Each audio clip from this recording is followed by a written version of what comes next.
Alors aujourd'hui, on est là pour tester le Nissan 370Z Nismo, qui montre l'arrivée de Nismo en Europe après le Juke. Donc celui-ci est le second modèle Nismo disponible depuis très peu de temps en France. C'est un véhicule doté d'un 3,7 litres V6 atmosphérique avec 344 chevaux sur les roues arrière. Une boîte 6 mécanique et non pas automatique, pas de palette au volant. Rien, c'est du fun.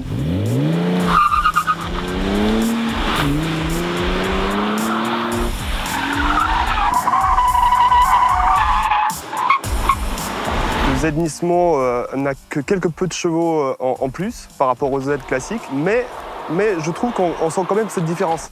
Déjà, rien qu'au niveau du freinage, la différence est flagrante. Les freins sont bien plus mordants, les suspensions sont beaucoup plus dures. C'est incroyablement facile à jouer avec ce véhicule. Il glisse quand on lui demande de glisser. Pour faire un demi-tour, on braque, on freine et c'est extrêmement facile.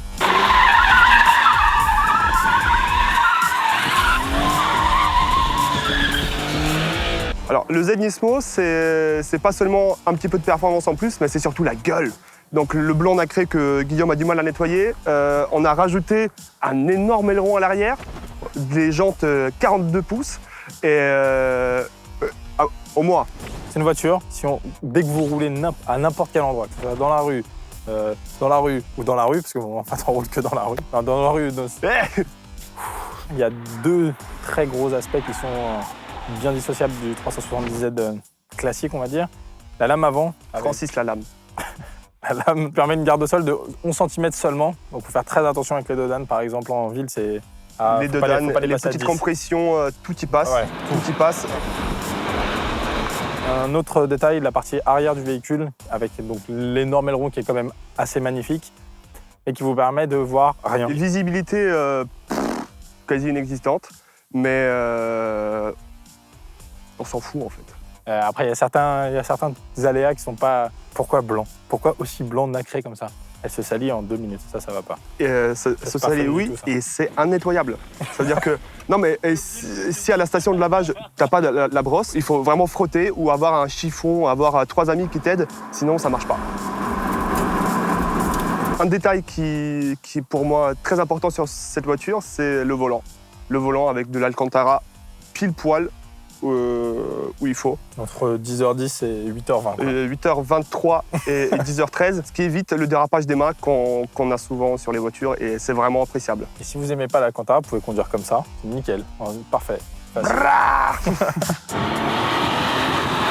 Autre truc un peu sympa sur vraiment de la conduite sportive, c'est un petit coup de gaz au rétrogradage. Un faux talon de pointe en fait. C'est sympa, ça permet de mieux passer les vitesses parfois. Ça peut être chiant, mais de manière générale, c'est sympa. Non, moi je trouve ça plutôt sympa en fait, c'est pas chiant du tout. Oui, mais... Non, c'est pas chiant. C'est même plutôt fun en fait. Parfois, ça peut être chiant. Non.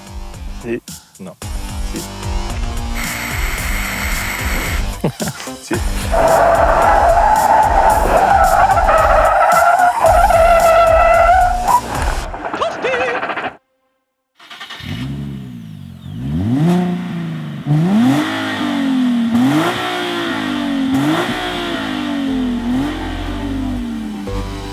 Par rapport au Z normal, il y a un travail en tout cas qui a été fait sur la sonorité. Haut dans les tours, le moteur chante vraiment bien. C'est là où on se rend compte d'ailleurs que...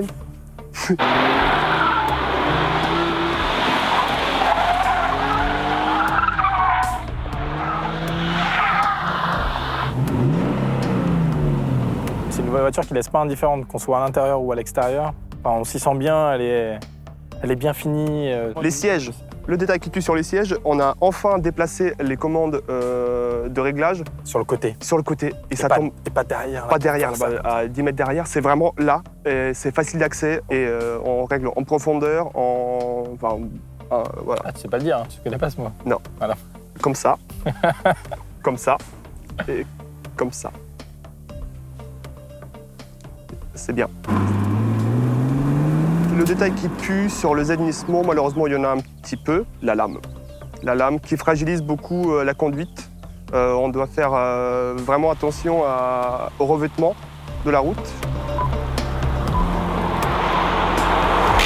Moi, je rajouterais aussi l'aileron à l'arrière. Je J'en mettrais 2. Ah bon? Parce qu'il coupe vraiment la visibilité sur l'autoroute ou même en ville d'ailleurs. Ça altère de, je sais pas, 50% de la visibilité à l'arrière.